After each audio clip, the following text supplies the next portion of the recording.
آپ نے کبھی علماء کرام سے پورا اسٹیج بھرا پڑا ہے، کبھی علماء کرام سے پوچھا میری ذمہ داری کیا ہے؟ 12 گھنٹے بازار رہتے ہو، 12 گھنٹے گھر رہتے ہو، بازار کی چھوٹی بڑی چیز کا تمہیں پتہ ہے، موٹر سائیکل والے کو موٹر سائیکل کا پتہ، دکان والے کو دکان کا پتہ، کاروبار والے کو کاروبار کا پتہ، ہاری کو اپنی منڈی کا پتہ، فصل والے کو اپنی فصلوں کا پتہ ہے، اور لوگوں دکان والے کو اپنی دکان کا پتہ، لیکن گھر کے اندر بیوی بچے چھوڑ کے آئے، عمر گزر گئی، بڑھاپا آ گیا، پیٹ میں آنت کوئی نہیں، پیروں میں جتی کوئی نہ رہی، آنکھوں پہ چشمہ لگ گیا، کانوں پہ آلہ سماعت لگ گیا، میرے عزیزوں پیٹ میں آنت کوئی نہیں، منہ میں دانت کوئی نہیں، قبر کے اندر جا رہا ہے، لیکن آج تک اپنی بچوں کی تربیت کا حق ہی ادا نہیں کر سکا ہے۔ میرپور کے غیور مسلمانوں، پتے کی بات بتلا کے جا رہا ہوں، اس کو پلے باندھ لینا، تم ذمہ دارہ کرتے ہو، تم وڈیرے ہو اپنی جگہ، تم رئیس ہو اپنی جگہ، تم اپنے علاقے کے بڑے ہو اپنی جگہ، تم چھوٹے ہو اپنی جگہ، لیکن خدا را اپنے جنازے میں کوئی ایسا آدمی لے کے نہ جانا جو تمہارے جنازے والی چرپائی کو دیکھ کے کہہ دے مر گیا، جان چھوٹ گئی۔ قیامت کا دن ہوگا، اللہ جل شانہ اپنے سامنے کھڑا کرے گا اور کہے گا نماز کے بارے میں بعد میں پوچھوں گا، زکوٰۃ کے بارے میں بعد میں پوچھوں گا، حج عمرے کے بارے میں بعد میں پوچھوں گا، پہلے بتا تیرے جنازے میں ایک آدمی نے کہا تھا مر گیا، جان چھوٹ گئی، بتا اس پر کتنا ظلم کر کے آیا ہے۔ مفہوم عرض کر رہا ہوں، ارشاد فرمایا مدنی کریم صلی اللہ تعالی علیہ وسلم نے، آپ نے فرمایا او لوگوں قیامت کا دن ہوگا، نمازوں کی کمی نہیں، روزے کی کمی نہیں، حج کی کمی نہیں، اعمال لے کے آئے گا، اللہ فرمائیں گے فرشتوں اس کا اعمال نامہ اس کے ہاتھ سے لے کے ایک طرف کر دو، پہلے مجھے اس سے پوچھنے دو، نمازوں کا حساب بعد میں لوں گا، روزے کا حساب بعد میں لوں گا، حج کیا تھا یا نہیں کیا تھا حساب بعد میں لوں گا، پہلے مجھے اس سے پوچھنے دو، بتا جس گھر سے تیرا جنازہ اٹھا تھا اس گھر میں کتنے افراد کو روتا چھوڑ کے آیا تھا، یا اللہ 3 بچیاں 2 بچے 1 بیوی، اللہ فرمائیں گے خاموش ہو کے کھڑا ہو جا، پہلے یہ بتا جس سے شادی کی اور جس سے تیرے بچے پیدا ہوئے اس کا حق مہر ادا کیا ہے کہ نہیں کیا ہے، بتا جب وراثت کی باری آئی 2 بچوں کو ہی سب کچھ دے کے آ گیا، بیٹیوں کو بھی کچھ دے کے آیا کہ نہیں، اللہ کی عزت کی قسم اگر وہاں سر جھک گیا تو عزت دینے والا کوئی نظر نہیں آئے گا۔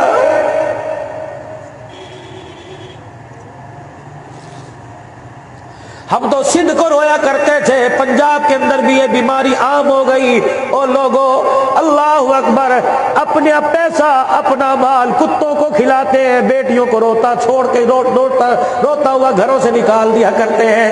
غیرت تمہیں بیٹیوں کے نام پر آتی ہے، بیٹوں کے نام پہ کیوں نہیں آتی؟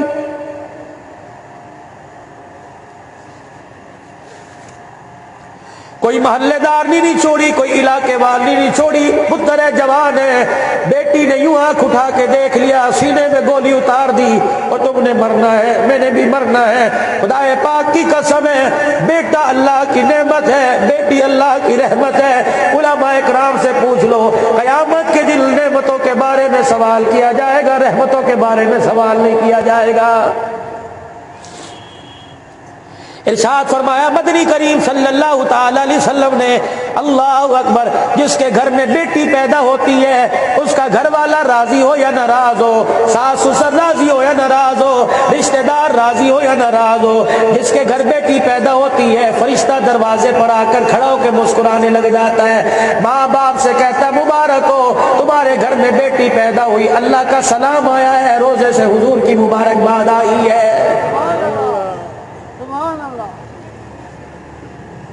امام راضی رحمت اللہ علیہ نے ایک واقعہ لکھا، فرمایا ایک آدمی کے پہلی بیٹی ہوئی، اگلے سال بیٹے کی امید تھی، پھر بیٹی پیدا ہو گئی، تیسری مرتبہ بیٹی، چوتھے سال بیٹی، 5ویں سال بیٹی، 6ٹھے سال بیٹی پیدا ہو گئی، 7ویں مرتبہ پھر امید سے گھر والی ہوئی، مرد نے کھڑے ہو کے گھر میں اعلان جنگ کر دیا اور کہا خبردار اگر بچہ پیدا نہ ہوا تجھے بھی قتل کروں گا، 6 کو بھی گولیاں مار کے قتل کر دوں گا، 6 کو بھی ٹوٹے ٹوٹے کر دوں گا۔ وہ عورت ہاتھ جوڑ کے کہنے لگی تو بھی تو کسی کا بیٹا ہے، تو نے بھی تو اپنی بہنوں کو رخصت کیا، کیا تو نے اپنی ماں کو مارا تھا، تو نے بھی اپنی بہنوں کو مارا تھا، یہ بھی تو کسی اللہ کی امانت ہے، میں خود تھوڑی لے کے آئی، اس نے دی، خدا کی رحمت ہے، بلکہ سجدہ کر کے خدا کا شکر ادا نہیں کرتا۔ جو رحمت حضور کے گھر میں فاطمہ زینب کی صورت میں آئی، وہ خدا کی رحمت میرے گھر کے اندر بھی آ گئی ہے۔ میرپور کے غیور مسلمانوں، اگر بیٹیاں عیب ہوتی، اگر بیٹیوں سے عزت گھٹتی، خدا کی قسم اللہ نبی کے سر پہ ختم نبوت کا تاج نہ سجاتا۔ اور 4 بیٹیاں حضور کو اللہ نے عطا فرمائی، اللہ اکبر۔ نبی کے گھر میں بیٹیاں ہی، اللہ نے بیٹیوں کا مقام بھی بلند فرما دیا۔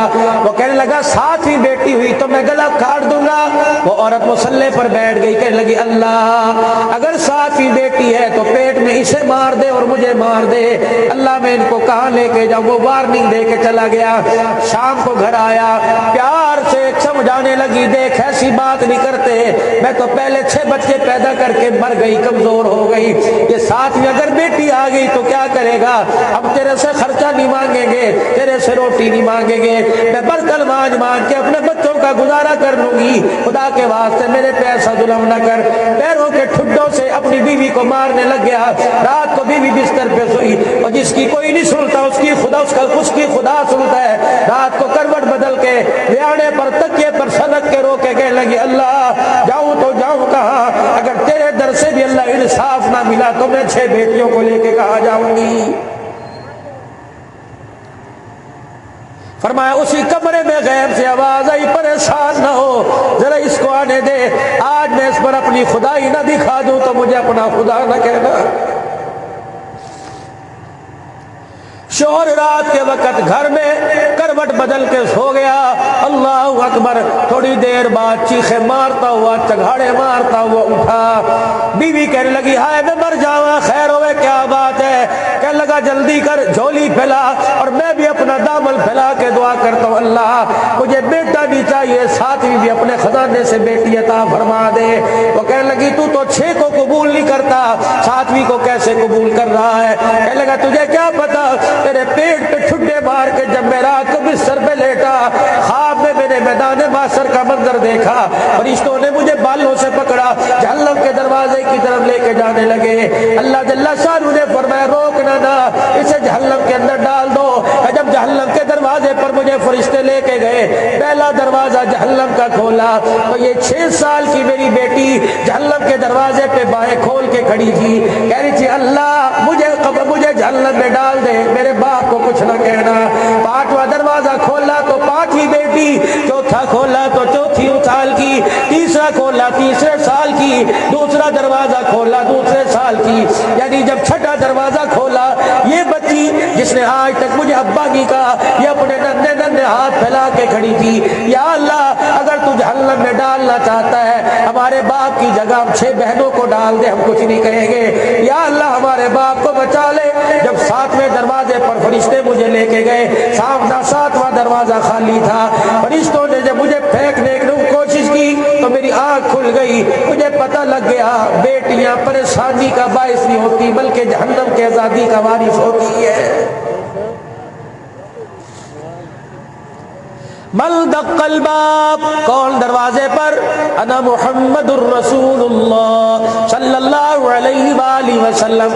ابا جان اکیلے ہو؟ بیٹی کیا بات ہے؟ کون کہہ رہی ہے؟ سیدہ فاطمہ الزہرا رضی اللہ تعالی عنہ۔ ابا جان اکیلے ہو؟ بیٹی کیا بات ہے؟ ابا جان اگر اکیلے ہو اندر آ جاؤ، اگر آپ کے ساتھ کوئی غیر نامحرم ہے، اگر آپ کے ساتھ کوئی غیر محرم ہے ابا جان اسے اندر آنے کی اجازت نہیں۔ کیوں آج تیری بیٹی کے تن پر اتنا بھی کپڑا نہیں کہ پورا بدن لپیٹ سکے؟ رحمت دو عالم صلی اللہ علیہ وسلم نے اپنی چادر مبارک اندر ڈال دی، پھر بعد میں اندر تشریف لے گئے۔ گھر کی حالت دیکھی، چولہے میں آگ کوئی نہیں، برتن میں سالن کوئی نہیں، روٹی چگیر میں روٹی کوئی نہیں۔ نبوت کی کی آنکھیں برسنے لگ گئی. تھوڑی دیر میں سیدہ فاطمہ اٹھی اور آدھی روٹی کا ٹکڑا برتن میں لے کے حضور کے پاس آ گئی. رحمت والے نبی صلی اللہ تعالی علیہ وسلم نے آدھی روٹی کا ٹکڑا دیکھا, اپنے آنسوؤں کو صاف کیا, بیٹی کے آنسوؤں کو صاف کر کے فرمایا بیٹی کیا بات ہے سننا. فرمایا ابا 3 دن کے بعد ایک روٹی ملی تھی, آدھی میں نے کھا لی. ابا جب روٹی کھا رہی تھی تو یاد آ گیا, ابا جان آدھی میں نے کھا لی, آدھی میں نے اپنے باپ کے لیے بچا کے رکھ دی, پتہ نہیں میرا باپ کتنے دن کا بھوکا ہوگا. حضور کی آنکھوں میں آنسو آ گئے. فرمایا بیٹی تو نے 3 دن کے بعد کھائی, آج تیرے باپ نے 4 دن کے بعد روٹی کی شکل دیکھی ہے. یاد ہے نا ابو ایوب انصاری رضی اللہ تعالیٰ عنہ کے گھر پر جب دعوت ہوئی, مقداد بن اسود بھی دعوت میں بیٹھے تھے, ابو بکر عمر رضی اللہ تعالیٰ علی بھی دسترخوان پہ بیٹھے تھے. حضور کے سامنے جب گرم کھانا لایا گیا, آپ نے ایک روٹی چنگیر میں سے اٹھائی, اس پر تھوڑا سا سالن ڈالا, روٹی کو لپیٹ کے فرمایا مقداد لبیک یا رسول اللہ صلی اللہ علیہ وسلم. آپ نے فرمایا چپکے سے جا میری بیٹی کے گھر پہ جا کے دے آ, میرا تو 4 دن کا فاقہ, پتہ نہیں میری بیٹی کا کتنے دل کا فاقہ ہوگا.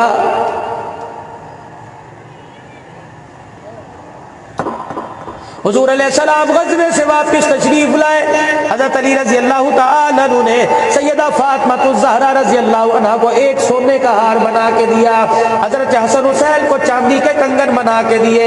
سرکار مدینہ روح قلب و سینہ صلی اللہ علیہ وسلم تشریف لائے. اما فاطمہ نے دھلا ہوا جوڑا پہنا, سونے کا ہار پہنا, حسنین کریمین کو نواسہ رسول کو چاندی کے کنگن پہنائے اور کہا آج ابا جان کئی دن کے بعد تشریف لائیں گے, آج میں اپنے سونے کا ہار دکھاؤں گی. حضور علیہ السلام غزوے سے واپس آئے, مدینے کی گلی میں جب آپ نے پاؤں رکھا, کسی نے آپ کے کان میں کہہ دیا آج تیری بیٹی بھی امیر ہو گئی, اس نے سونا پہن لیا. حضور الٹے قدم واپس چلے گئے, مسجد نبوی میں جا کے رونے لگ گئے. شہزادے نواسے آئے اور آ کے کہنے لگے کملی اما جان, اب نانا دروازے پر آ کر واپس چلا گیا. حضرت علی رضی اللہ تعالیٰ عنہ کو سیدہ فاطمہ نے بھیجا اور جا کے کہ میں تو آپ کا یہاں انتظار کر رہی ہوں, آپ تو گھر میں تشریف لے گئے. رحمت والے نبی کی رو رو کے آنکھیں مبارک گیلی ہو چکی تھی, بلکہ مبارک بھیگ چکی تھی. حضرت علی نے عرض کیا یا رسول اللہ بیٹی انتظار کر رہی ہے, کہہ دے بیٹی کو میں محمد نہیں آؤں گا, کیونکہ میری بیٹی نے باپ کی فقیری کو چھوڑ کے دنیا کی امیری اختیار کر لی ہے. ہمارا امیروں سے کیا واسطہ. حضرت علی کی کوک نکلی, حضرت علی کی چیخ نکلی, روتے ہوئے سیدہ کے دروازے پہ گئے. اللہ اے فاطمہ طائف کی گلیوں کے پتھر کھا کے نہ رویا, آج تیرے گلے میں سونے کا ہار سن کے رو پڑا ہے. سیدہ فاطمہ نے یوں تو نہیں کہا عورت کو جائز ہے سونے کا ہار پہن لو, اللہ اکبر. سیدہ فاطمہ نے فوراً گلے میں ہاتھ ڈالا, سونے کا ہار توڑا, حضرت علی کے قدموں میں پھینک دیا. حسن حسین کے ہاتھوں سے کنگن نکال کر حضرت علی کے ہاتھ میں دے دیے. آپ نے کاتری چھری لے کر جو گھر کے اندر نیا پردہ ٹانگا تھا اس پردے کو پھاڑ دیا اور کہا ابا جان جاؤ کسی حضرت علی سے کہا جاؤ میرے باپ کو دے دے, ایک مرتبہ معاف کر دے, یہ ہار کسی غریب کو دے دینا. جب حضرت علی رضی اللہ تعالیٰ عنہ نے ہار اور کنگن حضور صحیح سرکار کو دیے, کملی والے روتے ہوئے تشریف لائے. فرمایا اے فاطمہ اگر تو سونا پہننے لگ گئی تو امت کی غریب بیٹیوں کی ڈوریاں کیسے اٹھے گی.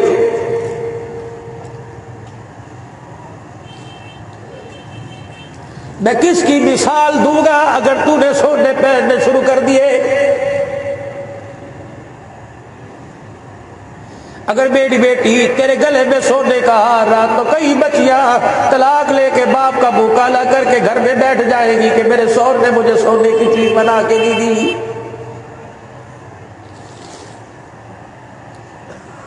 کون حسنین کریمین رضی اللہ تعالی, یہ جنت کے پھول, یہ جنت کے شہزادے.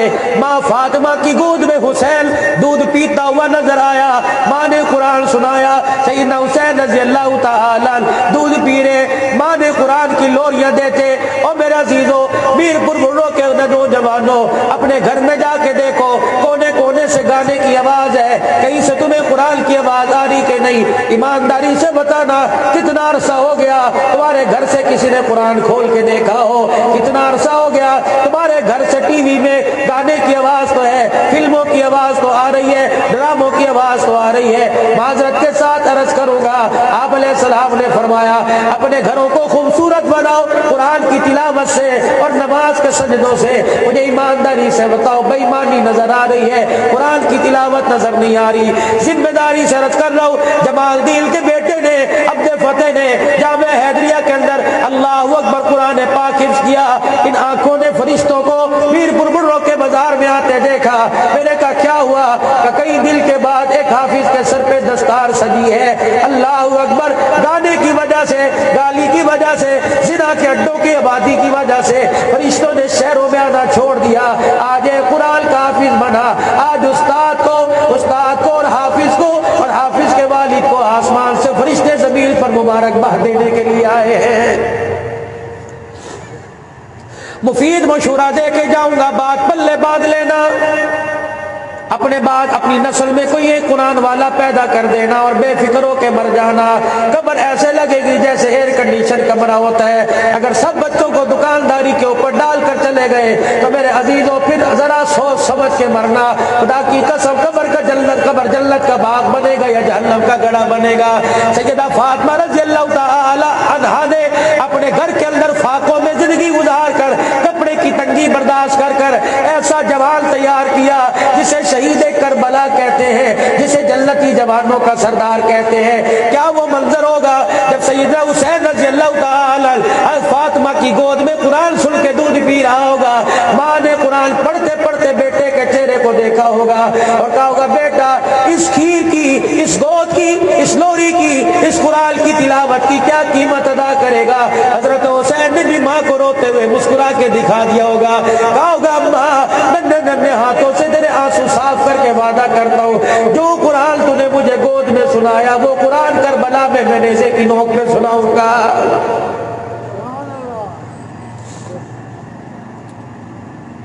آج عورتیں رو رہی ہیں، ہمارے گھر کے اندر نیک بچہ پیدا نہیں ہوتا۔ میری ماں، میری بہن، خدا پاک کی قسم آج امت تیرے سے سوال کر رہی ہے، آج نبی کی امت تیرے سے کچھ مانگ رہی ہے، اللہ کی رحمت تیرے سے تقاضا کر رہی ہے۔ کہاں چلی گئی وہ گودیں جن گودوں میں قرآن والے آیا کرتے تھے؟ کہاں چلی گئی وہ گودیں جن گودوں میں حافظ قرآن پیدا ہوا کرتے تھے؟ کہاں چلے گئے وہ لوگ؟ حضرت بایزید بستامی رحمت اللہ علیہ، اللہ اکبر، سننا ذرا توجہ کے ساتھ، 6 سال کی عمر ہے، یتیم ہے، ماں نے انگلی پکڑی مدرسے میں لے گئی اور استاد سے جا کے کہنے لگی استاد محترم میرے بچے کو قرآن کا حافظ بنانا۔ استاد محترم نے فرمایا بسم اللہ پڑھ لے۔ بیٹے نے بسم اللہ پڑھی، ماں کان میں کہہ کے اٹھ کے چلی گئی۔ استاد محترم ایک وعدہ کر، جب تک یہ قرآن کا حافظ نہ بن جائے اسے گھر میں واپس نہ بھیجنا۔ استاد نے کہا وعدہ کر لیا۔ 2-3 دن گزرے، بایزید بستامی کی رو رو کے آنکھیں لال ہو گئی، سوج گئی۔ استاد نے کہا بیٹے مانی نہیں ملتی، پانی نہیں ملتا، بستر نہیں ملتا، کہنے لگے ساری چیزیں ملتی ہیں لیکن مجھے ماں کا پیار نہیں مل رہا، رات کو مجھے نیند نہیں آتی، ماں اپنے ساتھ سینے سے لگا کے سلایا کرتی تھی۔ استاد کہنے لگے 2 دن ٹھہر جا میں چھٹی دے دوں گا۔ 2 دن گزر گئے، بایزید بستامی کہنے لگے استاد محترم آج تو چھٹی دے دو، ماں یاد آ رہی ہے۔ اللہ اکبر، استاد کہنے لگے 2 دن اور ٹھہر جا۔ کب تک بہانے ملا تھا؟ ایک دن صبح فجر کی نماز سے پہلے دیکھا بایزید بستامی رحمت اللہ علیہ آنسو بہا بہا کے رو رہا ہے۔ استاد کا دل بھی نرم ہوا اور میں بیٹے سبق سنا کے چلا جا لیکن وعدہ کر شام کو گھر واپس آئے گا۔ بایزید بستامی رحمت اللہ علیہ چلے گئے اور جا کر دروازہ بجایا۔ اماں وضو کر رہی تھی، لوٹا پانی کا برتن ہاتھ میں لے کر، ماں نے پوچھا کون دروازے پر؟ کہا اماں تیرا بیٹا دروازے پر آیا۔ بایزید بستامی کی گھر اماں سے لوٹا زمین پہ چھوٹ گیا اور آسمان کی طرف دیکھ کے دھاڑے مار مار کے رونے لگ گئی، کہنے لگی اللہ آج کون سی غلطی ہو گئی، میرا بچہ قرآن کا حافظ بنے بغیر ہی واپس آ گیا، لگتا ہے میرے سے غلطی ہو گئی۔ بیٹا نافرمان ہو، لگتا ہے باپ سے حرام کی کمائی کا رستہ شروع ہو گیا۔ کہنے لگی کون بایزید؟ میرا تو نہیں ہو سکتا، میرا تو بڑا فرما بردار ہے، جب تک قرآن کا حافظ نہیں بنے گا نہیں واپس آ سکتا۔ ننھا مجاہد تھا، اس کے دل کو بات لگی۔ تھوڑی دیر کے بعد ماں کو احساس ہوا، ماں کہنے لگی چلو دروازہ کھول دو، پیار سے ناشتہ کروا کے دوبارہ چھوڑ کے آؤں گی۔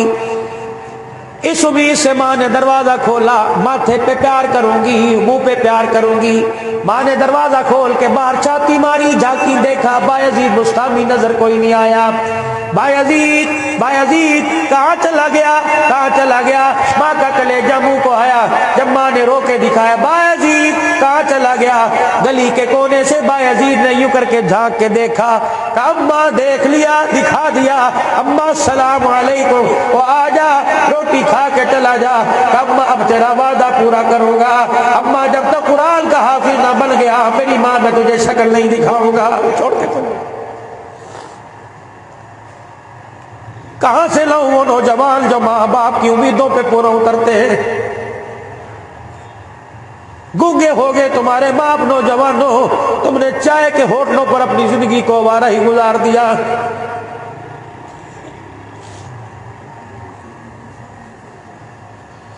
میرپور کے لوگوں خدا کی قسم اگر اس نیت سے تم سخیسنا شہباز کلندر جاتے ہو، سیون شریف جاتے ہو، سخی سرور جاتے ہو، عبداللہ شاہ صاحبی کے مزار پہ جاتے ہو، بٹ شاہ جاتے ہو، اگر یہ نیت ہے کہ وہاں جا کے دعا کروں گا قبول ہوگی، تو میرے بابو فقیر پنجاب سے آیا، دھوکہ نہیں دے گا، جھوٹ نہیں بول کے جا رہا۔ اگر دعا قبول کروانا چاہتا ہے، اگر تیرا باپ تیرے گھر میں زندہ ہے، آج جا کے اس سے دعا کروا لے۔ حدیث پاک میں آیا جب بڑھڑا باپ اپنی اولاد کے لیے ہاتھ اٹھاتا ہے، فرشتے کہتے ہیں، اللہ فرماتے ہیں فرشتوں اس باپ کے رونے سے پہلے اس جو مانگتا ہے عطا فرما دو، اس کی جھولی بھر دو۔ جب یہ بوڑھا باپ میرے دربار میں ہاتھ اٹھائے، اس کے ہاتھوں کو میں خالی زمین پہ لوٹا دوں، میں اللہ کی غیرت گوارا نہیں کرتی ہے۔ حضور علیہ السلام نے فرمایا ماں کے قدموں تلے اللہ نے جنت کو رکھ دیا، باپ کے ہاتھوں میں اللہ نے دعا کی قبولیت کو رکھ دیا ہے۔ ہم نے بھی کبھی اپنی ماں باپ کا دل رکھا؟ تم نوکریاں مانگتے پھر رہے ہو، خدا کی قسم نوکریاں ڈگریوں سے نہیں ملتی، نوکریاں ماں باپ کی دعاؤں سے ملتی ہیں۔ تم کاروبار میں خوشحالی مانگتے پھر رہے ہو، تم بے اولاد ہو، کان میں کو عبدالحنان صدیقی کی دعا کر، جب تک ماں کے پیر نہیں پکڑے گا خدا کی قسم گود آباد نہیں ہوگی۔ سائی میرے لیے دعا کرو میرا کاروبار نہیں چلتا، اور جب باپ کے لیے دو روٹیاں تنگ پڑ جائے تو تیرا کاروبار کیسے چلے گا؟ جب سے میرے عزیزوں کائنات بنی، ایک کیس ہماری یاد کے مطابق جو علم ہم نے پڑھا، جو ہم نے سنا، اس کے مطابق دبئی کی عدالت کے اندر صرف صحیح ایک کیس آیا، ایک کیس دبئی کی عدالت، 120 سال کی عمر ایک بھائی کی، 70 سال کی عمر ایک بھائی کی، 70 سال کی عمر والے نے 120 سال کی عمر والے پہ کیس کیا۔ کیس کیا تھا کہ میری ماں جب سے باپ مرا، میری اماں اس وقت سے لے کر اب تلک بڑے بھائی کے پاس ہے، میرے پاس بھی کبھی کوئی نہیں، مکان ہے، کمرہ ہے، ساری چیزیں ہیں۔ اب عدالت عالیہ سے میں عرض کرتا ہوں میری ماں مجھے دے دی جائے۔ وہ بھائی جس کی عمر 120 سال تھی، جس سے چلا نہیں جا رہا تھا، جس کی آنکھیں کمزور تھی، اللہ اکبر، عدالت میں جج کے سامنے ہاتھ جوڑ کے کھڑا ہو گیا، کہنے لگا اس کو میرے بچے لے لے، میری بیوی لے لے، میرا مکان لے لے، دبئی کے پلازے لے لے، مارکیٹیں لے لے، میرے ایک بینک میں جتنا روکنا پیسہ سارا لے لے، لیکن ماں میرے سے لے کے نہ جا۔ میں روٹی کے بغیر جی سکتا ہوں، ماں کو دیکھے بغیر میں جی نہیں سکتا۔ اللہ اکبر، جج نے فیصلہ لکھا، اب تیری عمر زیادہ ہو گئی، اب حق چھوٹے بھائی کا ہے۔ اللہ اکبر، جج نے فیصلہ لکھا اب ماں چھوٹے بھائی کے ساتھ جائے گی۔ عدالت کے کٹہرے سے 120 سال کی عمر جس کی بھائی کی تھی، بیٹے کی تھی، وہ نکلا اور چھوٹے بھائی کے پیروں میں پڑ گیا۔ کہنے لگا کاتری ہاتھ میں لے، جسم کے ٹوٹے کر دے، برداشت کر لوں گا، ماں مجھ سے جدا ہو جائے برداشت نہیں کروں گا۔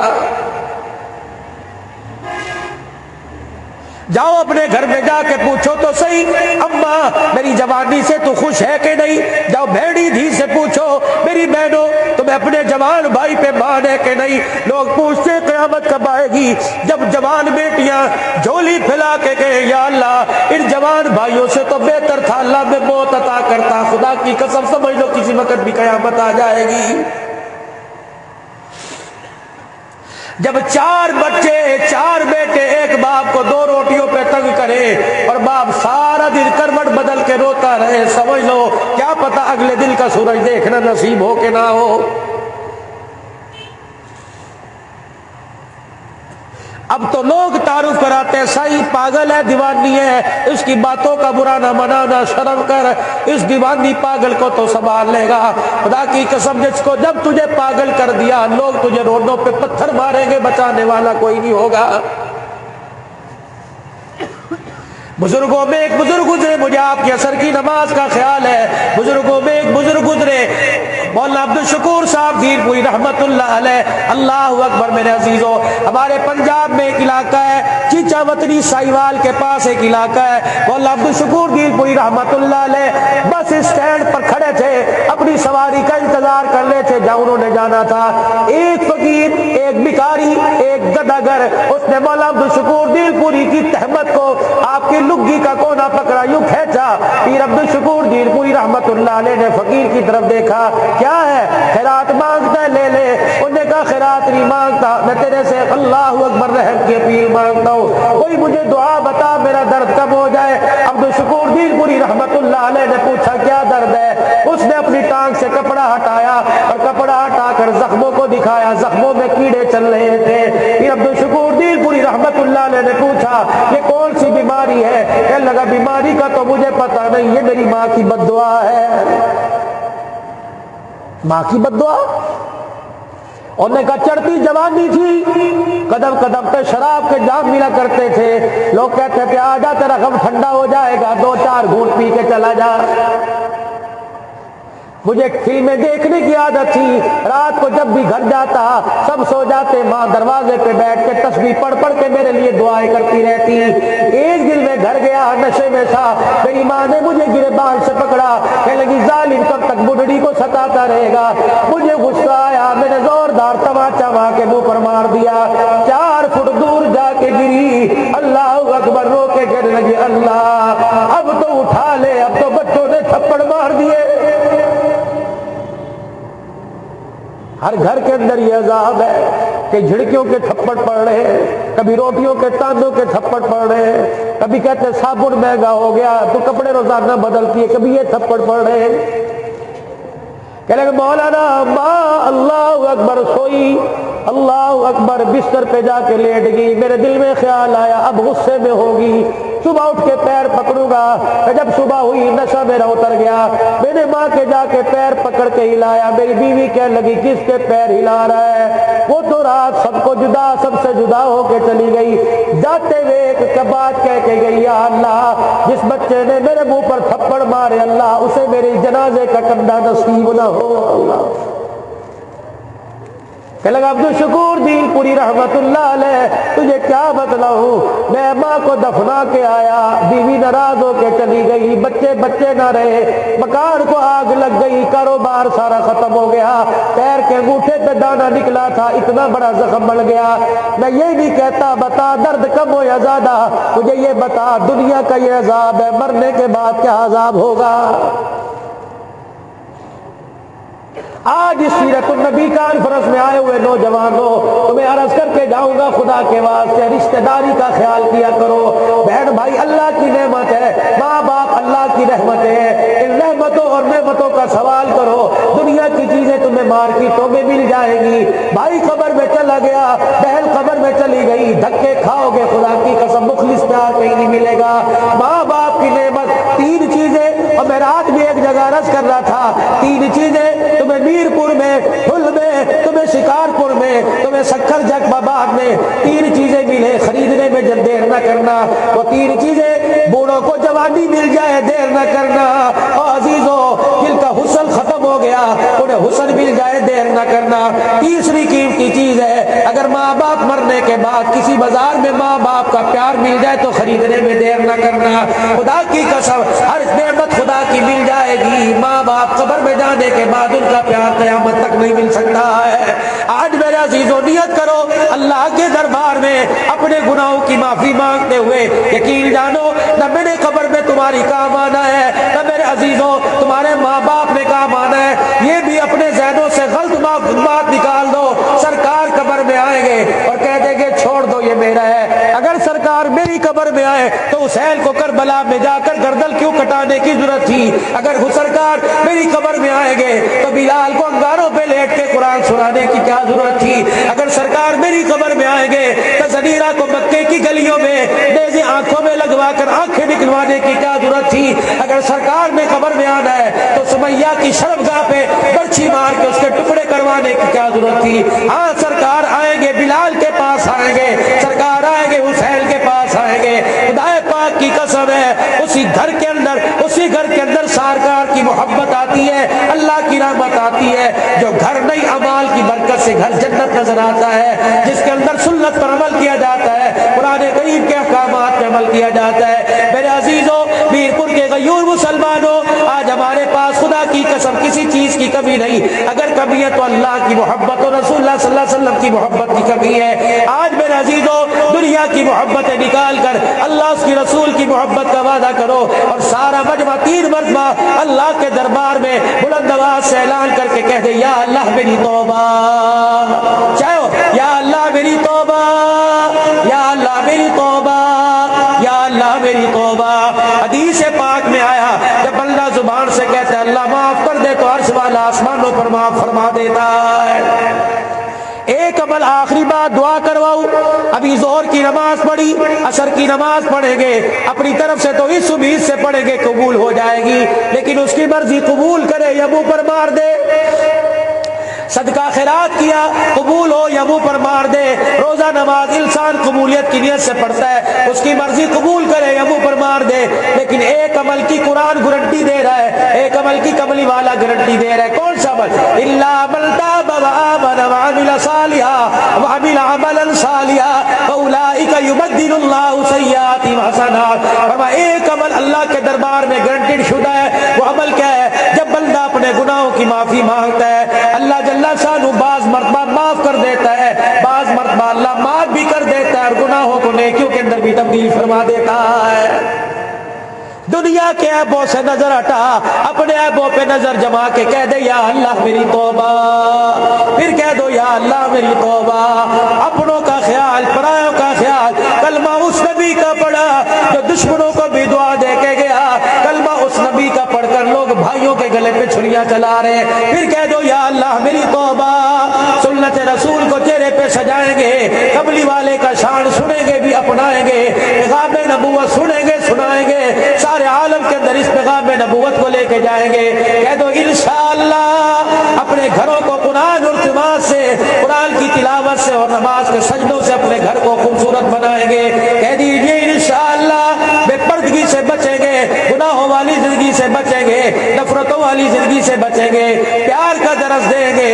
ہم اس نبی کے امتی ہیں جو ظلم کا بدلہ پیار سے دینے کے لیے آیا، ہم اس نبی کے امتی ہیں جو